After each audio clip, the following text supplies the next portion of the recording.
What's up? On the mic with Mike from the basement. Say a quick shout out to my baby Angie Stone. She passed away. Tragic accident involving, I think, a van of some site. She was the only person that died. So just want to get a quick shout out. My condolences out to her family. I love the song Brother that she did for Black Brothers. It was inspirational, beautiful song at that time. 'Cause we don't get no songs for us, but just want to say thank you, Angie. So today is March the 3rd.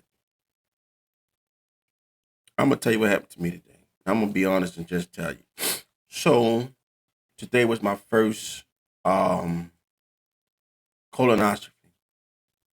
Leading up to the colonoscopy, a little anxiety. Saturday I ate a full meal. I tried to eat everything I could. Sunday started the process. So I'm gonna take you through the process. Um Sunday I couldn't eat anything. I could drink fluids, and they were saying all type of fluids. I just go with water. So I'm at work, and luckily to start the process was I had to start at, I think, about 12. 12. Yeah, I got off at 1:30, so that was good.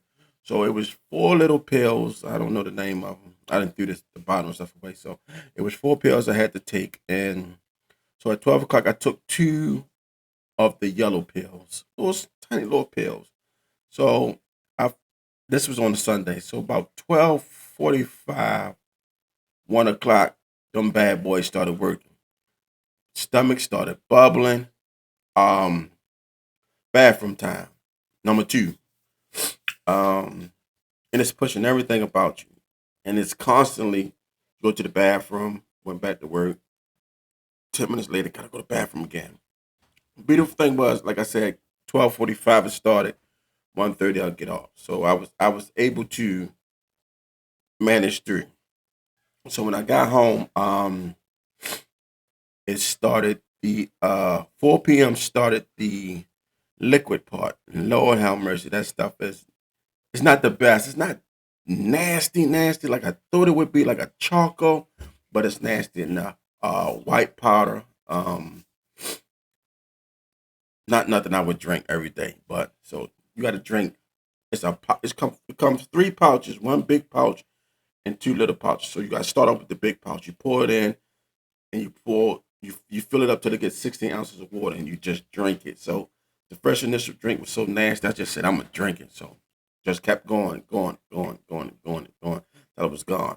After that, they want you to drink two 16 ounces of water. So I just filled the water bottle back up with cold water, drunk that down, put another cold bottle up with water, drunk that down. So after that, I think at 9 they wanted me to start the other two pouches. So you pour the other two pouches in the thing. It comes with its own jar. You pour the other two pouches in the jug, and then you 16 ounces of water. Also, this was a little nasty, just a little bit nastier, like just a little bit from the first one being nasty. This was nastier. So I drunk that one, and like I said, that one took me a long time because it was real bad. So I drunk that down, and 16 ounces of water, and took the last two pills at 10. I think, yeah, the last two pills at 10. So you were able to drink water. You can drink water through the night, but you were able to drink water. So I just wanted to stop. So I just drunk water till about 12, and I stopped drinking water. So let me tell you, that whole Saturday was a process of cleaning you out. It's, man, you went to the bathroom so much, bathroom, till it wasn't solids, it was liquids, because it was rinsing you out really good. It was rinsing you out really good. So Sunday night didn't get a lot of sleep because it was still rinsing you out, rinsing you out. I would sleep, but I would feel my stomach bubbling, and I feel as I had to use the bathroom. So I know it wasn't the gas, so I couldn't let no gas out. So I went to the bathroom, just constantly waking up, going to the bathroom, waking up, going to the bathroom. So um, Monday morning, little anxiety. Um, I can honestly say I've never been through any type of surgery or any type of procedure that wasn't a tooth being pulled. That was probably the worst procedure I ever had, a tooth being pulled. I'm blessed. I don't have sugar diabetes. I don't have uh, high blood pressure or anything. I'm truly blessed. I am, and I want to keep saying I'm truly blessed.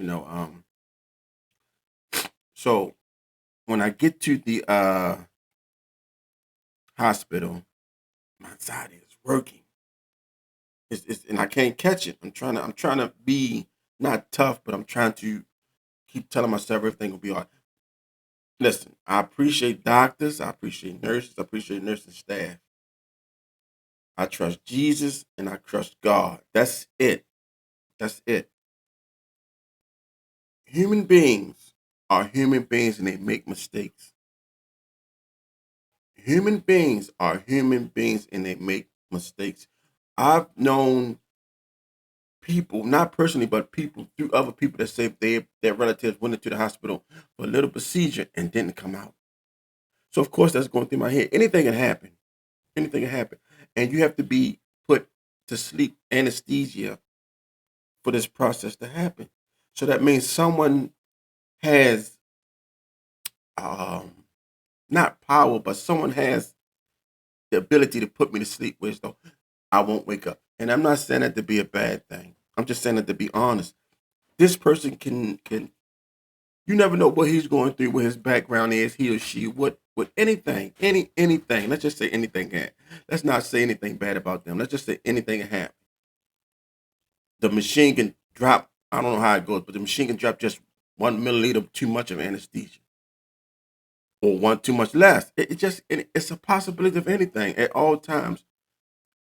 And I say with humans are not perfect because when I was doing my construction class and we was building houses. We was framing them up.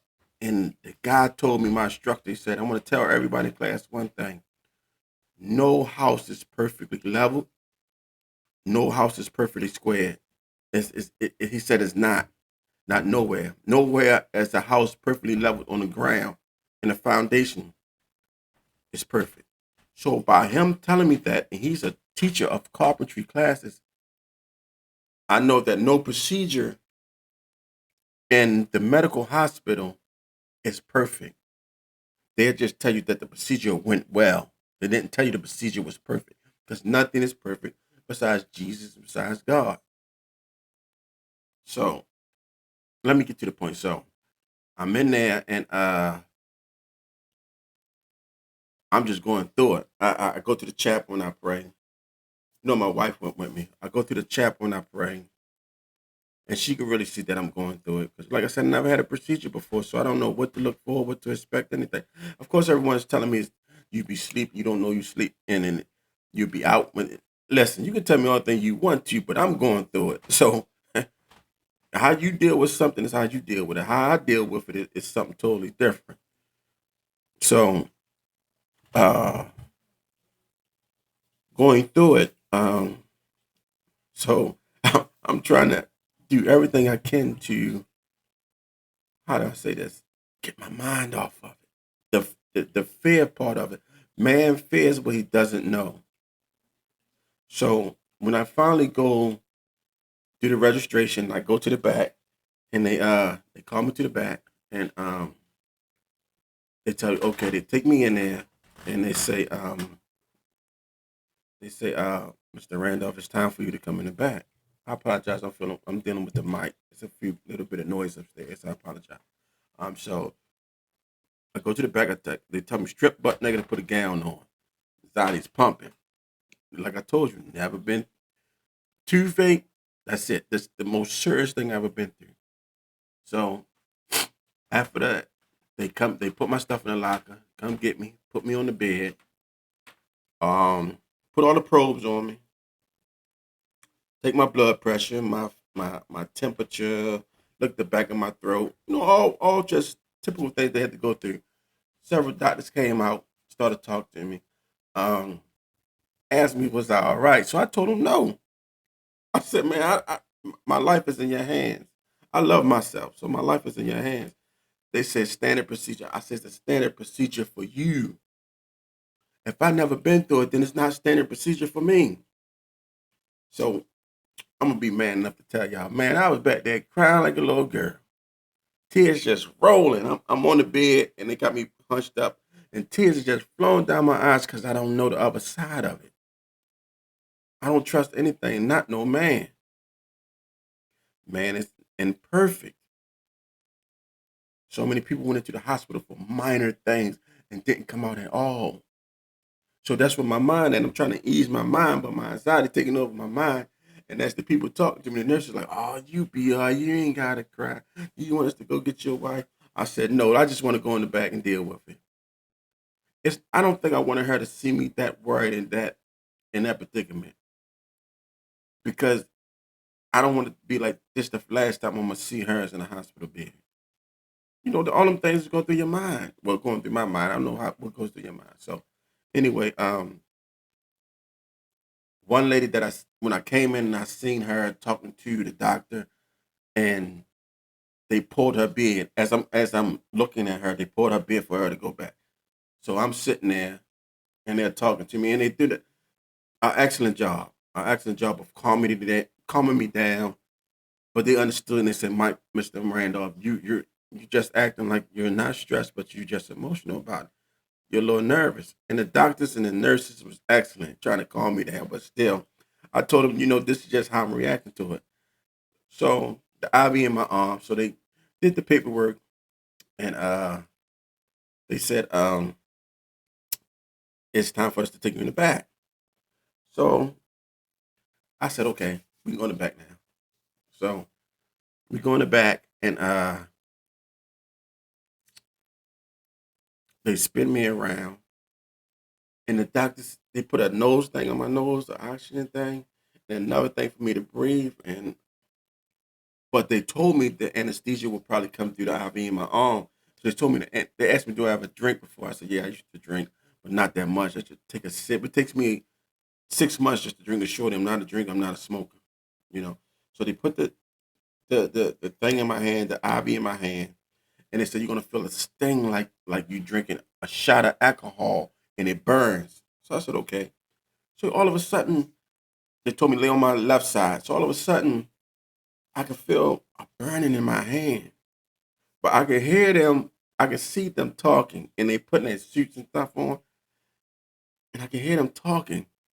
And the next thing you know, they saying, Michael, Michael, wake up, Michael. And I wake up, and the wife comes in, and I grab her hand, and she said, you all right? I said, yeah. I'm out of it a little bit, but I'm conscious to know where I was at and what was done. Didn't feel no pain, went smoothly, no concerns for anything. Thank you, God. Didn't see nothing.